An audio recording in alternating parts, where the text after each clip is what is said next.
Hello students, hi everyone. चलिए बच्चों, EM wave के डिस्कशन को बढ़ाते हैं, बातचीत करते हैं हम अगली प्रॉपर्टी की। एक प्रॉपर्टी के बारे में हम बातचीत कर चुके हैं। अगर कोई भी ईएम वेव ट्रेवल कर रही है तो इलेक्ट्रिक मैग्नेटिक वेरिएशन होंगे। इसके लिए इलेक्ट्रिक फील्ड की इक्वेशन क्या होगी एंड मैग्नेटिक फील्ड की इक्वेशन क्या होगी, इन दोनों पॉइंट्स को हमने समझा। आज हम बातचीत करेंगे बच्चों ईएम वेव के साथ कितना एनर्जी एसोसिएटेड होता है, उनकी इंटेंसिटी क्या होती है और कितना प्रेशर ये एग्जर्ट करती है।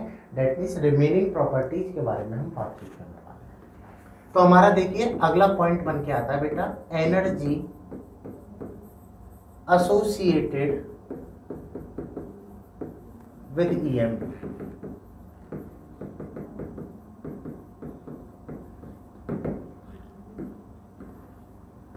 देखो बच्चों, अगर एनर्जी के बारे में बातचीत की जाए तो मैंने आपको बताया कि these are electric and magnetic variation. ये क्या है बेटा? इलेक्ट्रिक एंड मैग्नेटिक वेरिएशन है। तो सीधी सी बात है, इनके पास अपना इलेक्ट्रिक फील्ड है, इनके पास अपना मैग्नेटिक फील्ड है। तो एक तो ये कैरी करेंगे इलेक्ट्रिकल एनर्जी, पैरेलल में ये कैरी करेंगे magnetic energy, right? So if I right energy of EM wave, energy of EM wave which is denoted by U, that is directly equal to होगा sum of electric energy and of magnetic energy। क्योंकि ये electric magnetic variation है तो इनके पास electric energy भी होगी, इनके पास magnetic energy भी होगी। If I talk about electric energy तो देखिए हमने पढ़ा था कैपेसिटर चैप्टर में भी, electrical energy per unit volume that is equal to होता है half epsilon naught E square, right? और इंडक्शन चैप्टर में मैंने आपको पढ़ाया था magnetic energy per unit volume which is equal to होता है B square upon 2 naught, right? Electric energy तो कितनी होती है? Half epsilon naught E square, और मैग्नेटिक एनर्जी होती है हमारी बी स्क्वायर अपॉन 2। अगर मैं इन दोनों को यहाँ पे सम करता हूँ तो मैं सीधा सीधा बोल दूंगा energy of EM, energy of EM wave which is denoted by Q, that is equal to हो जाएगा half epsilon naught E square plus B square upon 2। आई बात समझ में नहीं? ठीक है, अभी हम आगे इसको और भी सॉल्व करेंगे। अभी समझ लो एक एक कॉन्सेप्ट को हम समझ रहे हैं। तो energy of EM wave electrical energy plus magnetic energy which is equal to होगा दिस।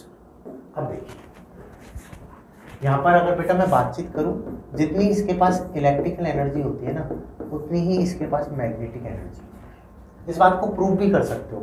कैसे प्रूव करोगे? जैसे ये है half epsilon naught E square, एक लाइन में प्रूव कर देता हूँ मैं इसे।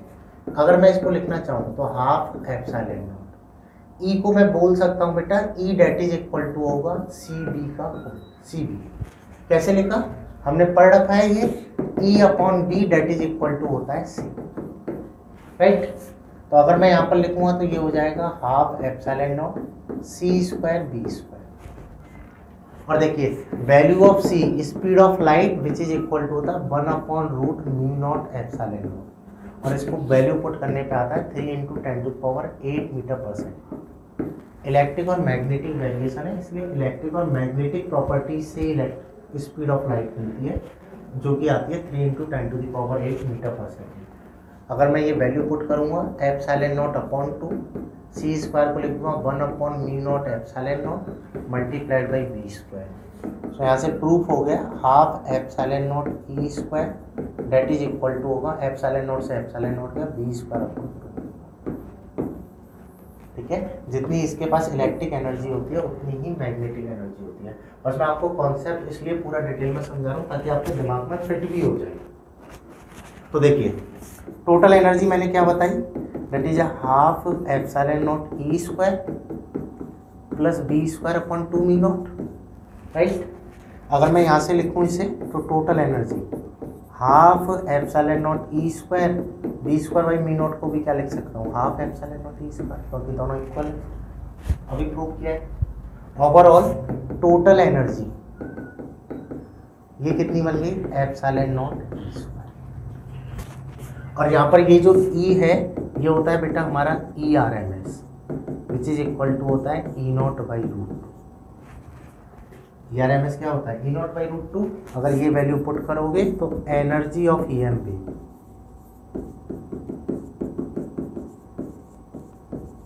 ये निकल के आती है 12ε0 E0²। कितना होगा? 12ε0 E0² और E0 है मैक्सिमम वैल्यू, या दूसरे तरीके से लिखोगे B0²/2।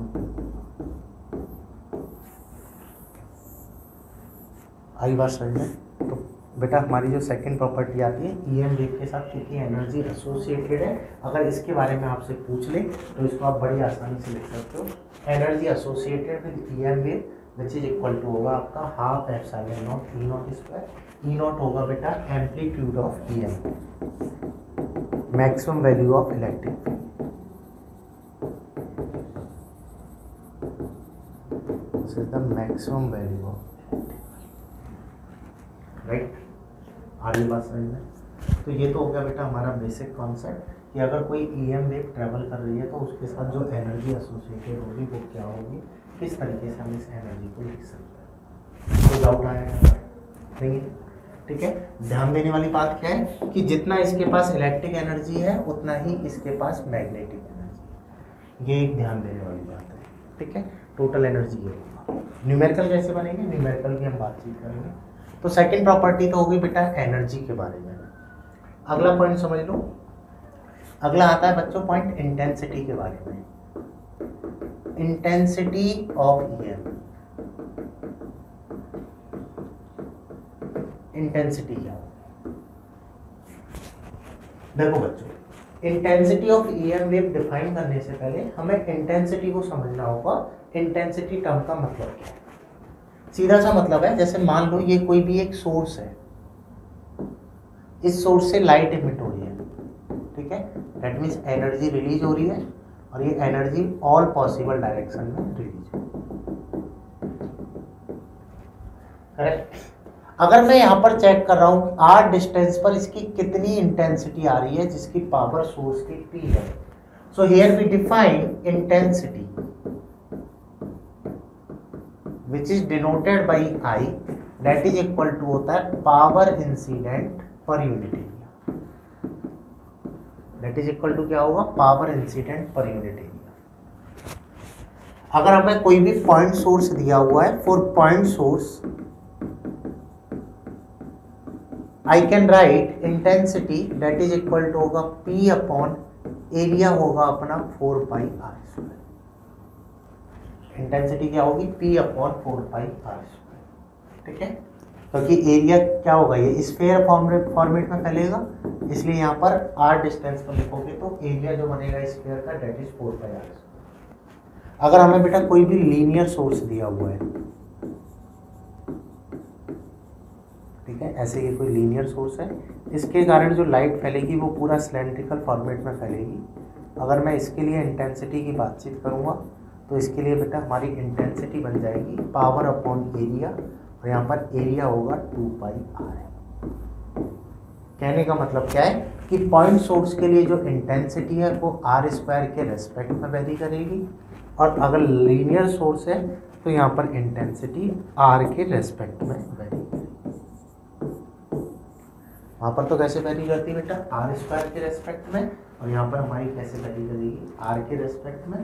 This is the basic concept, clear? चलिए पहले इस टर्म को आप नोट डाउन करो, फिर निकालते हैं इंटेंसिटी कितना होगा, राइट? तो देखो बच्चों, अब इंटेंसिटी निकालते हैं EM वेव के लिए क्या होगी। जैसे अभी तक हम पढ़ रहे थे intensity that is equal to हो जाएगा हमारा which is denoted by I, power per unit area, right. और अगर पावर को लिखा जाए तो पावर को we can write energy incident per unit time per unit area. इस तरीके से हम इसे बोल सकते हैं, energy incident per unit time per unit area.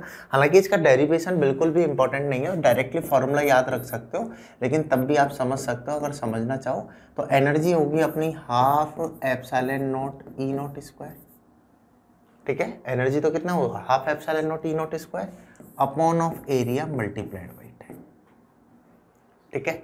आई बात समझ में नहीं आई? एक एक पॉइंट को बस आपको समझते हुए चलना है, एक एक पॉइंट आप समझते हुए जाओगे तो सीधा सीधा इसे लिख दोगे। ठीक, ये क्या है? Energy per unit volume. ठीक है, ये होता है पर unit volume, that means multiplied by, यहाँ पर अगर मैं वॉल्यूम भी करूंगा तो टोटल एनर्जी आएगा। अब देखिए बच्चों, अगर इसको फर्दर और ड्राइव करें तो ये हो गया half epsilon naught E naught square multiplied by volume upon area, time को मैं लिख सकता हूँ डिस्टेंस अपॉन स्पीड। ठीक है, और स्पीड यहाँ पर कितनी होगी? EM वेव है तो c, राइट। तो ये हो गया time distance upon speed, area into length हो गया वॉल्यूम, वॉल्यूम से वॉल्यूम हमारा कैंसिल आउट हो जाएगा, करेक्ट। तो मैं सीधा सीधा यहाँ पर बोल सकता हूँ I that will become equal to epsilon naught by 2 multiplied by E naught square, volume से तो वॉल्यूम कट गया और ये c ऊपर आ गया, करेक्ट। अब देखिए बच्चों, अगर आप इसको लिखना चाहो तो एप्सिलॉन नॉट बाई 2, ठीक है, ये हो गया अपना ई नॉट। अगर मैं एक ई नॉट को लिखूं तो ऐसे बोल दूं C V naught multiplied by C, correct. तो ये हो गया I equal to epsilon naught by 2 multiplied by E naught V naught, और सी स्क्वायर को लिखोगे 1 upon mu naught epsilon naught. So intensity that will become 1/2 E naught V naught upon mu naught. This is the formula of intensity. हालांकि आप directly याद रख सकते हो formula, derivation की कोई भी इंपॉर्टेंस नहीं है, ठीक है। बस मुझे एक टर्म समझानी थी कि इंटेंसिटी का मतलब क्या है, पहले हमें ये बात समझ में आनी चाहिए।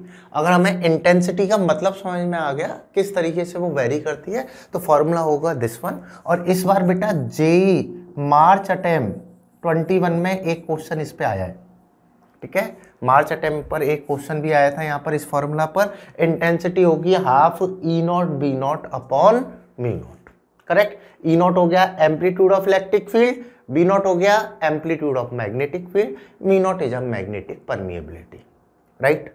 चलिए आगे की बातचीत करते हैं। तो इंटेंस, मैंने आपको दो टर्म बता दी बेटा। एक तो मैंने आपको बताया एनर्जी के बारे में, एक तो हमने पहला आपको क्या बताया, एनर्जी के बारे में। एनर्जी तो हमारी कितनी निकल के आई थी, हाफ एप्सिलॉन नॉट ई नॉट स्क्वायर। एक सेकंड बच्चों, मैंने आपको बताया इंटेंसिटी के बारे में, और यहां पर हमारी इंटेंसिटी कितनी निकल के आ रही है, I equal to E naught B naught upon twice of mu naught. Intensity कितना निकल के आ रहा है, E naught B naught upon twice of mu naught. दोनों बातें क्लियर है, ठीक है। अब बातचीत करते हैं बच्चों अगली, इसके बाद अगला और क्या आता है। देखो यार, इन दो पर न्यूमेरिकल बन सकता है। एक मैंने आपको बताया speed of light c that is equal to होता है under root of mu naught epsilon, ठीक है। ये अगला हमारा फॉर्मूला था। फोर्थ आता है बच्चों pressure, pressure applied by EM wave. यहां पर भी आपसे क्वेश्चन पूछ लेता है और पूछा भी हुआ है, pressure applied by EM wave. तो सबसे पहले तो बच्चों का यही डाउट आएगा यार कि सर ये प्रेशर कैसे लगाएगा, ठीक है, या ये फोर्स कैसे अप्लाई करेगा। तो देखो बच्चों, मान लो ये कोई भी है ना मटेरियल सरफेस है, ये कोई भी अपने पास मटेरियल है, ठीक है, और इस पर मैं इंसिडेंट करा रहा हूँ ईएम वेव। अब मटेरियल की तीन पॉसिबिलिटी है, या तो मटेरियल इन ईएम वेव को सेम मीडिया में रिफ्लेक्ट कर सकता है, अनोदर पॉसिबिलिटी है इनको आगे ट्रांसमिट कर सकता है, अनोदर पॉसिबिलिटी है इन रेडिएशंस को ये एब्जॉर्ब कर सकता है। जैसे ही मैं इन रेडिएशन को इंसिडेंट कराता हूं तो यहाँ पर तीन पॉसिबिलिटी बनती है, या तो इनको ये रिफ्लेक्ट कर देगा सेम मीडिया में, या इनको ये ट्रांसमिट कर देगा आगे, या इनको ये एब्जॉर्ब कर देगा। इस बात को ऐसे समझ लो, अगर मटेरियल मिरर है तो इनको ये रिफ्लेक्ट कर देगा, अगर मटेरियल ट्रांसपेरेंट ग्लास है तो इन रेडिएशन को आगे भेज देगा, डेट मीन्स आगे ट्रांसमिट कर देगा, और अगर मटेरियल ब्लैक बॉडी या ब्लैक सरफेस है तो मटेरियल रेडिएशन को एब्जॉर्ब कर लेगा। अब ऐसा ही नहीं है कि एक ही नेचर फॉलो करे, ऐसा भी पॉसिबल है तीनों एक साथ हो रहे हो, कुछ रिफ्लेक्ट हो रहा हो, कुछ ट्रांसमिट हो रहा हो और कुछ एब्जॉर्ब हो रहा हो। क्लियर?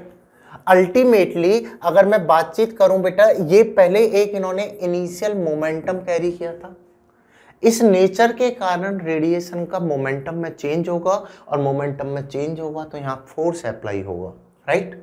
और अगर फोर्स अप्लाई होगा तो डेफिनेटली यहाँ पर प्रेशर भी अप्लाई होगा। आ रही बात समझ में? पहले तो फोर्स अप्लाई होगा, बिकॉज ऑफ दिस फोर्स यहाँ प्रेशर भी अप्लाई हो सकता है। चलिए चेक करते हैं।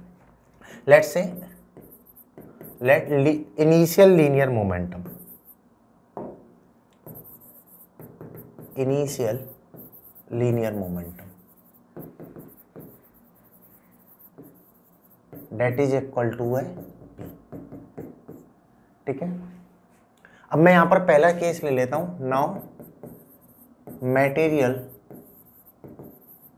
Reflect all radiations. ये क्या कर रहा है बेटा, सारे रेडिएशंस को ये रिफ्लेक्ट कर रहा है, मतलब इसका रिफ्लेक्टिंग नेचर है। अगर रिफ्लेक्ट कर रहा है तो मैं अगर फाइनल लीनियर मोमेंटम लिखूंगा, फाइनल लीनियर मोमेंटम, तो अब मटेरियल क्या हो रहे हैं, रेडिएशन क्या हो रहे हैं, वापस जा रहे हैं, रिफ्लेक्ट किया है तो वापस जा रहे हैं। अगर पहले P था तो अब फाइनल क्या हो जाएगा, -P, करेक्ट। या मैं बोलूं बेटा यहां पर change in linear momentum, change in linear momentum that is denoted by delta p which is equal to कितना आ जाएगा अपना 2p। आई बात समझ में नहीं आई। अगर मैं रिफ्लेक्शन वाला केस ले रहा हूं यहां पर, here I am including reflection case, so I can say here कि change in momentum कितना होगा 2p। if I write force, अब देखो बच्चों, अगर मैं फोर्स लिखता हूं तो ये होता है change in momentum upon time, और अगर मैं बेटा प्रेशर लिखूं तो ये होता है फोर्स पर यूनिट एरिया, ठीक है। यहां से मैं बोल दूंगा प्रेशर, बस फार्मूला बनना है सीधा सीधा, pressure that is equal to, ये हो गया change in momentum upon area into time, right. अरे बात समझ में, ये क्या होगा, change in momentum upon area into time. That mean मैं बोल सकता हूं बच्चों ये हो जाएगा प्रेशर, प्रेशर क्या है, फोर्स अपॉन एरिया, ठीक है। तो यहाँ पर इसको मैं बोल दूंगा ये हो गया एरिया, टाइम को लिख सकते हैं हम डिस्टेंस अपॉन स्पीड, टाइम को हम क्या बोल सकते हैं, डिस्टेंस अपॉन स्पीड। तो ये क्या बन गया बच्चों हमारा यहाँ पर, AL तो हो गया वॉल्यूम, AL तो क्या बन गया अपना वॉल्यूम। तो मैं बोल दूंगा बेटा here pressure that will become change in momentum upon volume multiplied by C, upon volume multiplied by C. अगर रिफ्लेक्शन हो रहा है तो चेंज इन मोमेंटम कितना 2p, तो ये क्या हो जाएगा 2p इंटू सी। अगर रिफ्लेक्शन यहाँ पर हमारा हो रहा है तो चेंज इन मोमेंटम कितना है 2p, दैट मीन्स कितना प्रेशर अप्लाई होगा 2p इंटू सी अपॉन वॉल्यूम, राइट। एक एक पॉइंट आ रहा है ना समझ में, कि अगर रिफ्लेक्शन है तो प्रॉब्लम को इस तरीके से डील करेंगे। या मैं ऐसे बोल दूं बच्चों कि मान लो ये रेडिएशन को एब्जॉर्ब कर रहा है, अगर इसने सारे रेडिएशन को एब्जॉर्ब कर लिया तो फाइनली रेडिएशन आगे जा ही नहीं रहे हैं, तो फाइनल मोमेंटम क्या हो गया 0। तो चेंज इन मोमेंटम कितना बनेगा P, डेट मीन्स यहां पर चेंज इन मोमेंटम P है तो प्रेशर हो जाएगा PC। अगर एब्जॉर्ब कर रहा है तो PC, रिफ्लेक्ट कर रहा है तो 2PC, और अगर बच्चों ये आगे ट्रांसमिट कर रहा है, P से आ रहे थे P से ही आगे ट्रांसमिट हो रहे हैं, चेंज इन मोमेंटम 0 तो प्रेशर अप्लाइड इज 0। आई बात समझ में, कि अगर मैं कोई भी रेडिएशन को मटेरियल पर इंसिडेंट कराऊं तो 3 पॉसिबिलिटी है, या तो वो रिफ्लेक्ट करेगा, या वो ट्रांसमिट करेगा, या एब्जॉर्ब करेगा। अदरवाइज 2 प्रॉपर्टी फॉलो हो रही होंगी, अदरवाइज 3 हो रही होंगी, राइट। अगर ओनली रिफ्लेक्ट करता है तो चेंज इन मोमेंटम होगा 2p, right. If material absorb all radiations, अगर वो सारे रेडिएशंस को एब्जॉर्ब कर ले, ठीक है, इस केस में अगर चेंज इन मोमेंटम लिखोगे फाइनल माइनस इनिशियल, फाइनल तो क्या हो गया 0, इनिशियल कितना था माइनस के P या P, तो अमाउंट चेंजिंग मोमेंटम का कितना आएगा, अमाउंट कितना आएगा P। या मैं ऐसे बोलूं if material transmit all radiations, अगर मटेरियल आगे इनको ट्रांसमिट कर देता है तो चेंज इन मोमेंटम होगा final momentum minus initial momentum, यहां से ये आ जाएगा हमारा 0, चेंज इन मोमेंटम क्या आ जाएगा 0। आई बात समझ में नहीं आई? तो एक एक पॉइंट समझ लो। पहले में बेटा रिफ्लेक्शन में तो चेंज इन मोमेंटम होता है 2p, एब्जॉर्ब में होगा p और ट्रांसमिट में होगा 0। ठीक है, प्रेशर यहाँ पे कितना हो जाएगा 2pc। ठीक है, यहाँ पे कितना हो जाएगा 2pc। अगर मैं इसमें बातचीत करूं तो इसमें प्रेशर हो जाएगा p, that means p into C, और यहाँ पर प्रेशर आएगा हमारा 0। ट्रांसमिट वाले केस में कोई भी प्रेशर अप्लाई नहीं होगा। तो तीसरी जो टर्म आपसे पूछ सकता है वो प्रेशर के बारे में पूछ सकता है। एनर्जी पूछ ले, इंटेंसिटी पूछ ले, प्रेशर पूछ ले, आप बड़ी आसानी से निकाल सकते हो एक एक कॉन्सेप्ट का मतलब क्या है। These are the mathematical properties of EM wave. आ रही बात समझ में? ये सारी मैथमेटिकल प्रॉपर्टीज है। एक एक पॉइंट को हम यहाँ पे समझ सकते हैं, एक एक कॉन्सेप्ट को हम बड़ी आसानी से समझ सकते हैं। पहला क्या था हमारा, ईएम वेव की इक्वेशन क्या है, मैग्नेटिक फील्ड इक्वेशन क्या है, इलेक्ट्रिक फील्ड इक्वेशन क्या है, डायरेक्शन ऑफ प्रोपोगेशन क्या है, दूसरा एनर्जी कितनी कैरी करेगी, तीसरा इंटेंसिटी क्या होगा, अगला कितना प्रेशर वो अप्लाई करेगा। राइट, आई बात समझ में? अब देखिए, मैंने बेटा आपको बताया ईएम वेव होती क्या है, उनकी थ्योरेटिकल प्रॉपर्टीज को भी हमने डिस्कस किया, फिर मैथमेटिकल प्रॉपर्टीज हमने डिस्कस की। अब बातचीत करते हैं हम क्लासिफिकेशन क्या होगा, ईएम वेव कितने टाइप की हमारी पॉसिबल है, क्लासिफिकेशन को समझते हैं। सीधी सी बात है, जैसे मैंने आपको बताया कि टोटल वेव 3 टाइप की होती है, मैकेनिकल, मैटर और इलेक्ट्रोमैग्नेटिक। और मोस्टली जो वेव है वो हमारे इलेक्ट्रोमैग्नेटिक वाले कॉलम में आती हैं, जिनमें मैंने आपको बताया गामा रेज है, एक्स रेज है, अल्ट्रावायलेट है, विजिबल है, देन हमारी इंफ्रारेड्स हैं, माइक्रोवेव्स है, हीट रेडिएशन है, रेडियो वेव्स हैं। ये सारी हमारी इलेक्ट्रोमैग्नेटिक वेव है। क्लियर? एक एक वेव के बारे में बेसिक हम पढ़ लेते हैं कि कैसे हम उनको बना सकते हैं और कहाँ पर हम उनको यूज में ले सकते हैं। सबसे पहले बेटा ये मैथमेटिकल कॉन्सेप्ट क्लियर। चलिए अगला टॉपिक है हमारा classification of EM wave. EM wave को क्लासिफाई करके देखते हैं क्या क्या होगी। देखो बच्चों, मैंने आपको बताया अगर इनके क्लासिफिकेशन के बारे में बातचीत की जाए तो जैसे हम यहाँ पर बच्चों डिफाइन करते हैं, सबसे पहला होता है हमारा गामा रेज। ठीक है, गामा रेज से पहले हालांकि कॉस्मिक रेज भी होती हैं जो सन से रिलीज होती हैं और ओजोन लेयर के कारण अर्थ एटमॉस्फेयर में नहीं आ पाती। ठीक है, ओजोन लेयर के कारण ऊपर ही रुक जाती हैं। तो पहला हो गया हमारा गामा रेज, जिनको हम अर्थ एटमॉस्फेयर पे देख सकते हैं। सेकंड हो गया बच्चों हमारा एक्स रेज। थर्ड हो गया बच्चों अल्ट्रावायलेट रेज, ये भी हमारी सनलाइट से आती हैं। ठीक है, फोर्थ हो गया हमारा विजिबल रेज। फिफ्थ हो गया बच्चों हमारा आईआर। ठीक है, इनको हम हीट रेडिएशन भी बोल सकते हैं, माइक्रोवेव्स भी बोल सकते हैं। ठीक है, बस वेवलेंथ का ऑर्डर थोड़ा थोड़ा अलग होगा। और उसके बाद 6 आता है हमारा रेडियो वेव। स्टैंडर्ड वे में अगर मैं बातचीत करूं तो टोटल हम 6 टाइप का क्लासिफिकेशन करते हैं। इसी को 9 टाइप से भी बना रखा है, low frequency radio wave, medium frequency radio wave, high frequency radio wave, IR wave, then heat radiation. ठीक है, इनको अलग अलग लिख दूं तो टोटल 9 टाइप्स हो जाएंगे, नहीं तो स्टैंडर्ड वे में टोटल 6 टाइप का हम क्लासिफिकेशन करते हैं। अगर मैं ऊपर से नीचे बातचीत करूं, ठीक है, ये गामा रेज है, ये एक्स रेज है, ये अल्ट्रावायलेट है। जैसे मैंने यहाँ पर एक ग्राफ भी बना रखा है, पहले आ गई अपनी कॉस्मिक, फिर ये अपनी है गामा, ये हो गई अपनी एक्स, ये हो गया बच्चों अल्ट्रावायलेट। ठीक है, ये अपनी क्या हो गई विजिबल, ये जो यहाँ पे दिख रहा है pattern that is visible pattern. Correct, फिर ये अपना आ गया आईआर, फिर आ गई अपनी ये माइक्रोवेव, और ये अपनी है रेडियो वेव, जहाँ पर ये पूरा रेडियो वेव का फॉर्मेट दिया हुआ है।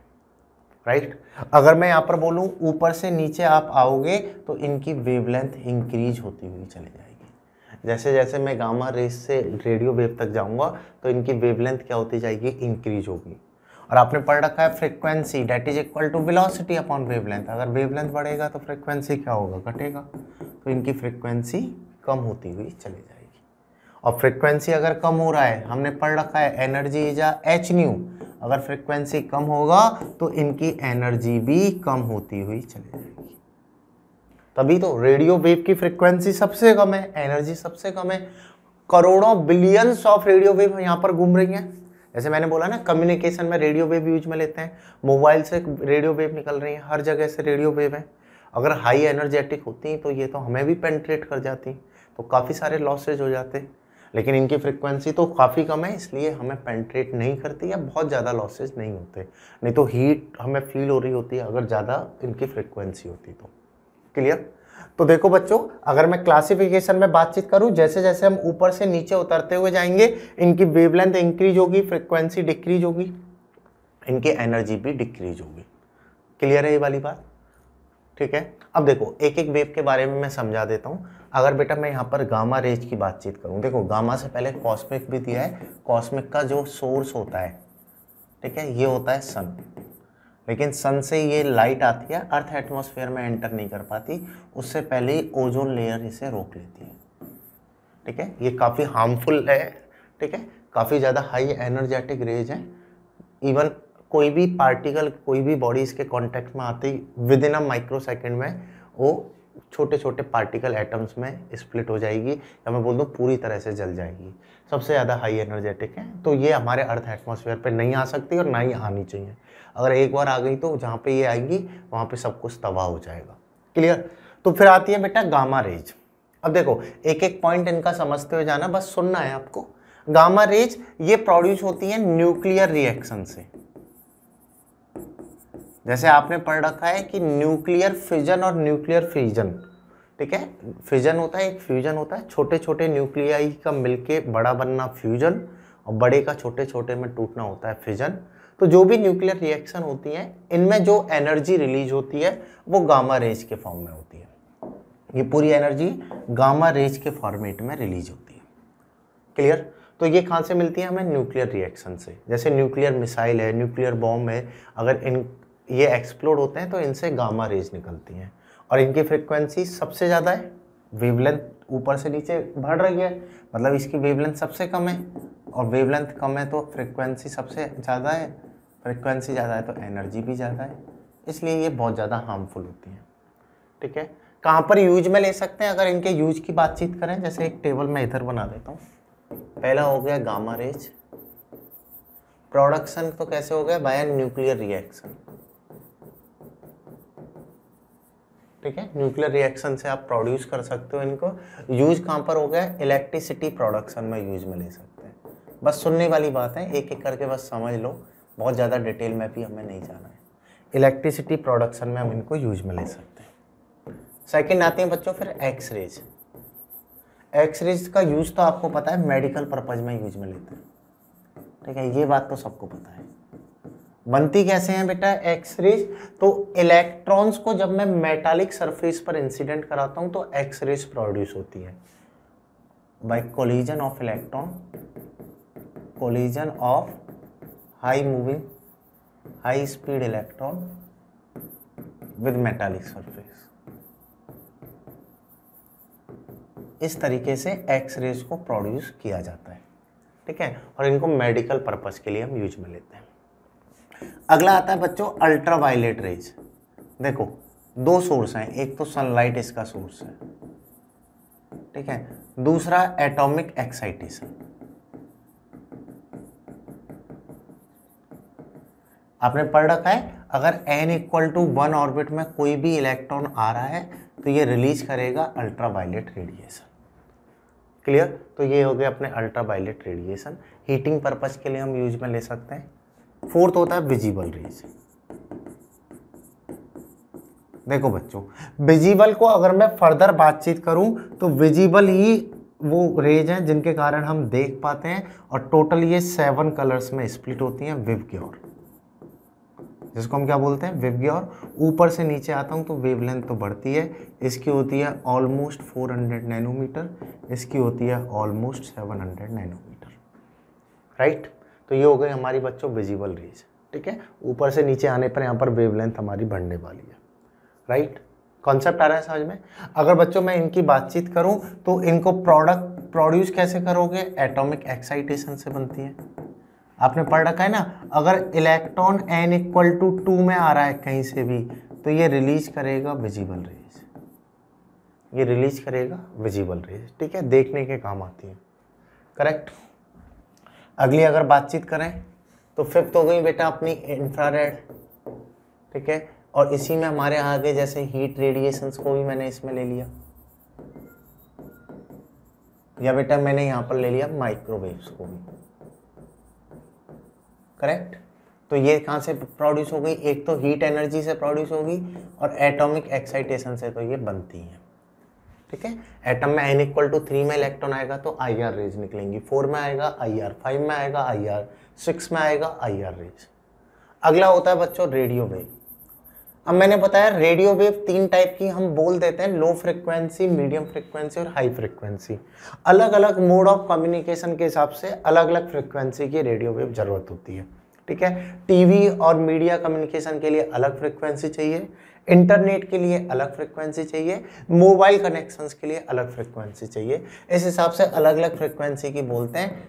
LC ऑसिलेटर से इसको हम प्रोड्यूस कर सकते हैं, ठीक है। और पर्पज क्या हो गया, कम्युनिकेशन में काम आती है भाई साहब।